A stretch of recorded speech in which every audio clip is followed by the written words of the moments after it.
Hello everyone, welcome to my channel. उम्मीद है आप सभी की किचन गार्डनिंग अच्छी चल रही होगी, क्योंकि ये बारिश का मौसम ही फेवरेबल होता है पौधों के लिए। कम मेहनत में भी हमें अच्छे रिजल्ट्स मिलते हैं। बहुत तेज़ी से पौधों की ग्रोथ होती है और हमारे यहाँ भी 2 दिनों से बारिश बिल्कुल रुकी हुई है। तो आज मैं अपने पौधों को ये सरसों की खली का लिक्विड फर्टिलाइज़र देने वाली हूँ। जब बारिश रुकी हुई हो, 1-2 दिनों के लिए पानी रुक जाता है, ये वो समय होता है जब हम अपने पौधों को खाद डाल सकते हैं, और ख़ास करके लिक्विड फर्टिलाइज़र अगर हम अपने प्लांट्स को देना चाहते हैं तो। क्योंकि चलती बारिश में अगर हम पौधों को फर्टिलाइज़र देंगे तो पौधे उसे एब्जॉर्ब नहीं कर पाएंगे, क्योंकि ऑलरेडी कंटेनर्स में पानी भरा हुआ होगा, और हम ऊपर से उसमें अगर लिक्विड डालते हैं तो वो सिर्फ नीचे से ड्रेनेज होल से बाहर निकल जाता है, जड़ें उसे एब्जॉर्ब नहीं कर पाती हैं। तो जब पानी 1-2 दिन के लिए रुका हुआ हो, उस समय हम पौधों को खाद डालें तो ज़्यादा अच्छा है। और देखिए, ये मेरी तोरई की बेल पर एक फीमेल फ्लावर मैंने आपको दिखाया, लेकिन एक भी मेल फ्लावर नहीं है। और फ्लावर के पॉलिनेशन के लिए मेल और फीमेल फ्लावर दोनों का होना ज़रूरी है। तो पता नहीं ये तोरई अभी बनेगी कि नहीं बनेगी, क्योंकि अगर बाहर से तितली भंवरे वगैरह आकर के पॉलिनेट कर देते हैं तो हो सकता है बन भी जाए। मेरी छत पर तो एक भी मेल फ्लावर अभी नहीं है, तो अगर नहीं हुआ तो ये फूल हमारा बेकार जाएगा। और इधर देखिए, रेन लिली कितनी ज़्यादा खिली हुई है। ये सिर्फ रेनी सीज़न में ही खिलती है। तो अब हम दे देते हैं अपने पौधों को ये मस्टर्ड केक का लिक्विड। और जब हम मस्टर्ड केक का लिक्विड बनाते हैं तो उसके नीचे नीचे बहुत सारे मोटे मोटे पार्टिकल्स रह जाते हैं, इसलिए जब भी आप इसे अपने पौधों को डालें, आप इसे हमेशा ऊपर नीचे करके चलाते हुए डालें, ताकि जो इसके मोटे पार्टिकल्स हैं वो भी थोड़े थोड़े करके साथ साथ में पानी के साथ आते जाएं और हमारे कंटेनर्स में डलते जाएं, जिससे कि नीचे बहुत सारा मोटा पार्टिकल इकट्ठा नहीं होगा।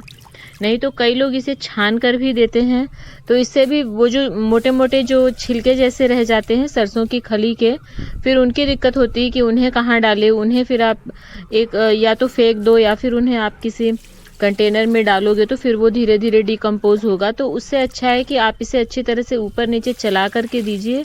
छानने की ज़रूरत नहीं है। मैं भी पहले 1-2 बार ऐसे ही मैं छान करके देती थी, बड़ा झंझट लगता था मुझे, तो मैं अब ऐसे ही करती हूँ। अच्छी तरह से चला करके ऊपर नीचे करके पानी देती हूँ, तो इससे सारे के सारे जो इसके छिलके हैं वो भी साथ में चले जाते हैं। और जब भी आप इस तरह का लिक्विड देंगे अपने पौधों को, क्योंकि अभी पौधे बहुत ज़्यादा बड़े नहीं हैं, तो जितनी ज़रूरत है बस उतना ही दीजिए। इतना मत डालिए कि पूरा कंटेनर के नीचे से निकल रहा है, सिर्फ मिट्टी भीग जाए, सिर्फ आप उतना ही दीजिए। रूट्स इसे एब्जॉर्ब कर लें, उतना ही देने की ज़रूरत है। देखिए मैं कैसे ऊपर नीचे चला रही हूँ इसे। जब लास्ट में एंड तक, जब तक पूरा हमारा ये लिक्विड ख़त्म होगा, बिल्कुल भी छिलका नहीं रहेगा और सारे कंटेनर्स में ये थोड़ा थोड़ा चला जाएगा। इससे फिर डिकम्पोज होने में भी प्रॉब्लम नहीं होती है और कोई टेंशन भी नहीं होती है बचे हुए छिलके की। और इसे बनाना कैसे है वो मैंने वीडियो में बताया था। थोड़ी सी सरसों की खली लेकर के उसे 2-3 लीटर पानी में 3-4 दिनों के लिए भिगो करके रखना है, और फिर पौधों को देने से पहले उसे 10 से 15 गुना पानी मिला करके डाइल्यूट कर लेना है। और ये मस्टर्ड केक का लिक्विड बहुत अच्छा है पौधों के लिए, बहुत अच्छी तरह से ये पौधों की ग्रोथ को बूस्ट करता है। तो अगर आपने ये पहले यूज़ नहीं किया है तो एक बार आप ज़रूर यूज़ कीजिए। इसे गर्मी में नहीं दिया जाता है, थोड़ा सा गर्म होता है ये। बारिश शुरू होते ही थोड़ा सा मौसम ठंडा होने पर हम इसे दे सकते हैं, और फिर विंटर में तो दे ही सकते हैं। और आप इसे फूलों वाले पौधे में भी डाल सकते हैं, सब्जियों वाले पौधे में भी डाल सकते हैं। मेरा तो फेवरेट है ये। मैं इसे करीब 1.5-2 महीने में अपने गार्डन में सभी पौधों को ज़रूर देती हूँ। और देखिए, ये खीरे की बेल है, इसमें भी आपको ये येलो कलर का मेल फ्लावर नज़र आ रहा होगा। बस अब सब्जियों के पौधों पर भी फ्लावरिंग होनी शुरू हो गई है। तो बरसात के सीज़न में भी अपने वेजिटेबल प्लांट्स को बीच बीच में खाद डालना ज़रूरी है। बरसात के पानी में नाइट्रोजन होता है, उसकी वजह से पौधों की ग्रोथ अच्छी होती है, ग्रीनरी अच्छी हो जाती है। लेकिन लगातार बारिश की वजह से मिट्टी में से न्यूट्रिशन धुल जाते हैं, बाहर निकल जाते हैं। क्योंकि हमें सिर्फ हरियाली नहीं चाहिए, हमें अपने पौधों से फ्रूट्स भी चाहिए, हमें सब्जियां चाहिए। इसीलिए मिट्टी में हर तरह का न्यूट्रिशन होना ज़रूरी है। तो हमें बीच बीच में खाद देना बहुत ज़रूरी है अपने वेजिटेबल प्लांट्स को। तो सिर्फ पौधों की ग्रीनरी पर मत जाइए, अगर अच्छी सब्जियां चाहिए तो खाद वगैरह का ध्यान भी आप रखते रहिए। और बरसात वाली सब्जियों के सीड्स आप अभी भी लगा सकते हैं। 1.5-2 महीने भी नहीं लगते हैं, फ्लावरिंग शुरू हो जाती है। देखिए मेरी बेलों पर अब धीरे धीरे एक एक करके सभी पर बर्ड्स आने लगी हैं। टमाटर में और बैगन में, उसमें भी बर्ड्स आने लगी हैं, तो बहुत ज़्यादा समय नहीं लगता है।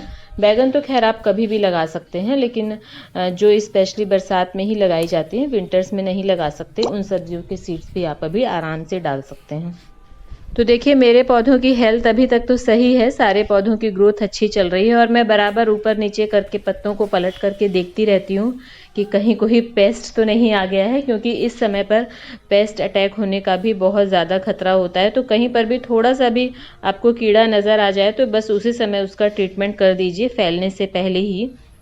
तो बस आगे जो भी मैं केयर करूँगी अपने प्लांट्स की, मैं आपके साथ ज़रूर शेयर करूँगी। और देखिए ये बैगन के पौधे पर भी बर्ड्स आने लगी हैं। बैगन, टमाटर सभी में अब फ्लावरिंग बस शुरू हो रही है। तो मिलते हैं नेक्स्ट वीडियो में, आज के लिए इतना ही। Thank you.